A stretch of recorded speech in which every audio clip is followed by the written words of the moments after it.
Deuxième vidéo, on change totalement de sujet, on passe en hématologie, parce qu'il y a aussi le contrôle évidemment. La vidéo va être plus longue, mais elle est bien préparée, mais il n'y aura toujours pas de montage, il n'y a pas le temps. Un érythrocyte, c'est quoi? C'est un globule rouge, mais on n'écrit pas globule rouge sur sa feuille, on écrit hématie. Ok. Un érythrocyte, donc une hématie, un globule rouge, c'est fabriqué à partir de cellules souches.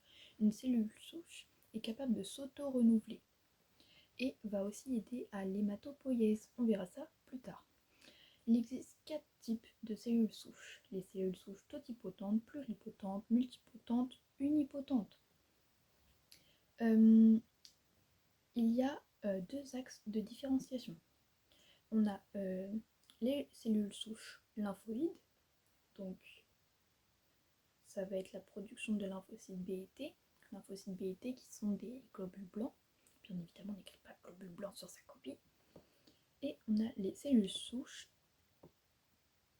myéloïdes, qui elles vont produire des érythrocytes, des granulocytes, des monocytes, etc. L'érythropoïèse, c'est quoi?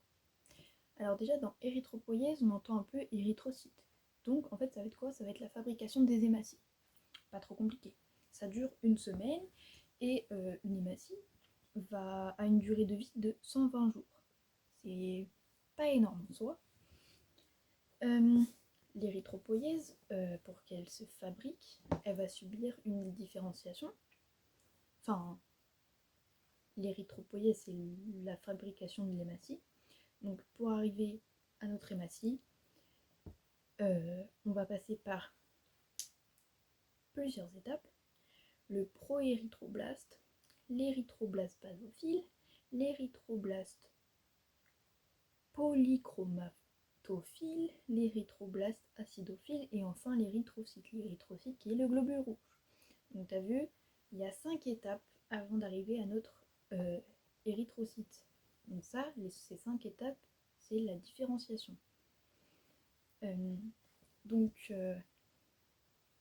Ensuite, on va passer, une fois que ton globule rouge vient de se former, il est tout jeune. Un jeune globule rouge, on appelle ça un réticulocyte. Donc c'est un jeune globule rouge. On peut les observer au microscope. On l'a fait à l'évaluation, c'était les trucs bleus que tu te souviens, qu'il fallait compter, etc. Bref. Et donc je vais répéter le principe de la coloration, comment ça se passe, etc. au cas où c'est demandé. On a besoin d'un volume de sang et un volume de colorant, donc ça peut être du bleu de crésil ou du nouveau bleu de méthylène. On va incuber 30 minutes à température ambiante ou 20 minutes à 37 degrés, donc le volume de sang et le bleu. On va faire un petit frottis, voilà, tu te souviens. Ensuite, on va dénombrer les hématies, donc les globules rouges et pas les trucs en bleu, dans un champ. Donc dans un champ, tu vois combien de globules tu comptes, ok. Et il faut que tu te dises, imagine que tu en as 64, ok, si j'ai 64 érythrocytes là-dedans, pour 1000, je dois faire combien de champs? Et comme ça, tu vas calculer le nombre de champs pour ensuite compter le nombre de réticulocytes. Le résultat, tu vas le diviser par 10 pour avoir un résultat en pourcentage, parce que là c'était sur 1000. Donc une fois que tu as ton résultat en pourcent, la prof va te donner un chiffre. Ce chiffre-là, de globule rouge, tu le multiplies par ton résultat en pourcentage, tu le divises par 1000, ça te donne en téra par litre le résultat. Mais nous, on veut pas en téra par litre, on veut en giga par litre.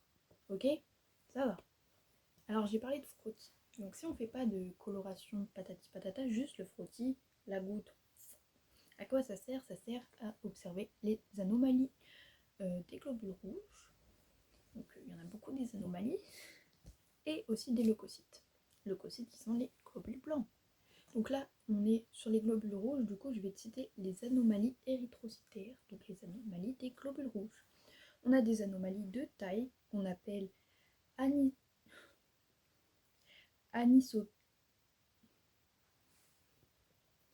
anisocytose.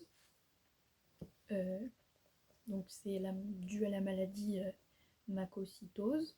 On a des anomalies de forme qu'on appelle poikilocytose. Donc ça peut être un peu la drépanocytose, donc tu te demandes à quoi ça ressemble. Bah, c'est une anomalie de forme. Anomalie de couleur. Tu sais, quand le centre, on le voit pas et c'est très clair. Ça, c'est pas normal. Et ça s'appelle anisochromie, donc si tu souffres d'hyperchromie.